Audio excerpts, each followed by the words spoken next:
12 जून 2025 Ahmedabad airport. Air India flight AI-171 runway से take off करती है और सिर्फ 30 सेकंड बाद एक मेडिकल कॉलेज के हॉस्टल पे जाके क्रैश कर जाती है। और ये एक्सीडेंट इतना भयानक होता है कि इसमें लगभग 300 लोगों की मौत हो जाती है। उसके बाद वही जो हमेशा होता है, सिस्टम जागा, मिनिस्टर्स ने ट्वीट किए, इंक्वायरी ऑर्डर हो गई। लेकिन असली सवाल ये है, क्या ये सब कुछ उस क्रैश के पहले नहीं हो सकता था? क्योंकि सिस्टम को इसका पता पहले से था। बोइंग के फ्लॉज पता थे, एयर इंडिया के ऑडिट में छुपी हुई सेफ्टी ब्रीचेस भी पता थे, लेकिन तब तक कोई नहीं बोला। क्योंकि इंडिया में सिस्टम तभी बोलता है जब कोई मर जाता है। ये AI-171 का क्रैश नहीं था, ये भारत के ब्यूरोक्रेटिक सिस्टम का क्रैश था। आज हम सिर्फ एक फ्लाइट का नहीं बल्कि पूरे सिस्टम का पोस्टमार्टम करेंगे। तो आओ फिर वीडियो शुरू करते हैं।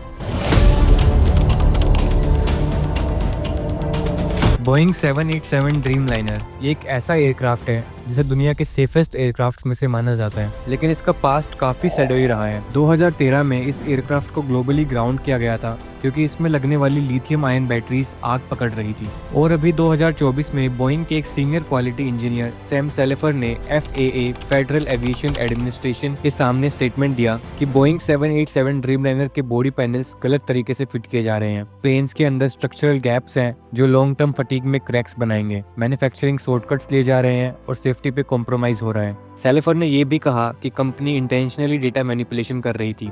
फिर 2024 के एंड में ही बोइंग का एक दूसरा मॉडल 737 मैक्स क्रैश के कगार पे था, जब एक अलास्का एयरलाइंस के प्लेन का डोर हवा में ही निकल गया। तब FAA ने इन्वेस्टिगेशन स्टार्ट की और जब तक वो खत्म होती, एयर इंडिया का AI-171 क्रैश हो चुका था। क्रैश के फुटेज में क्लियरली दिख रहा है कि टेक ऑफ के टाइम पर एयरक्राफ्ट के फ्लैप्स और लैंडिंग गियर्स मिसकॉन्फ़िगर्ड थे। एविएशन एक्सपर्ट्स ने कहा कि प्लेन प्रॉपर लिफ्ट ही जनरेट नहीं कर पाया। फ्लाइट डेटा भी कंफर्म करता है कि प्लेन सिर्फ 625 फीट तक गया, फिर तुरंत मेरे कॉल आ गई और बस 30 सेकंड में हॉस्टल पे क्रैश हो गया।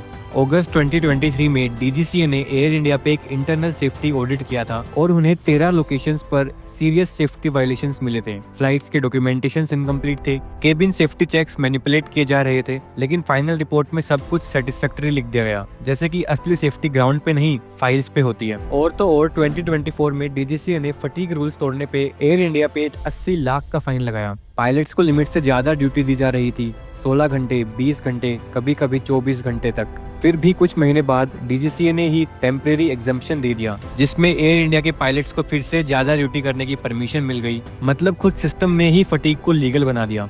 एयर इंडिया के खुद के पायलट्स ने भी कई बार रिपोर्ट किया कि कॉकपिट में माइक्रो स्लीप हो जाता है, खासकर टेक ऑफ और लैंडिंग जैसे क्रिटिकल मोमेंट्स पर। Tired pilots, faulty planes, fake audits, ये सब मिलकर एक डेडली कॉम्बिनेशन बनाते हैं। लेकिन असली बात यह है कि ये सब कुछ सिस्टम जानता था। सबको पता था बोइंग के फ्लॉज के बारे में, एयर इंडिया की फटीग के बारे में, DGCA के फेक ऑडिट्स के बारे में। पर सिस्टम तब तक नहीं जागता जब तक किसी की लाश नहीं गिरती, तब तक सब कुछ अंडर कंट्रोल होता है। ये सिर्फ AI-171 की कहानी नहीं है, ये भारत के सिस्टम की फिलोसफी है।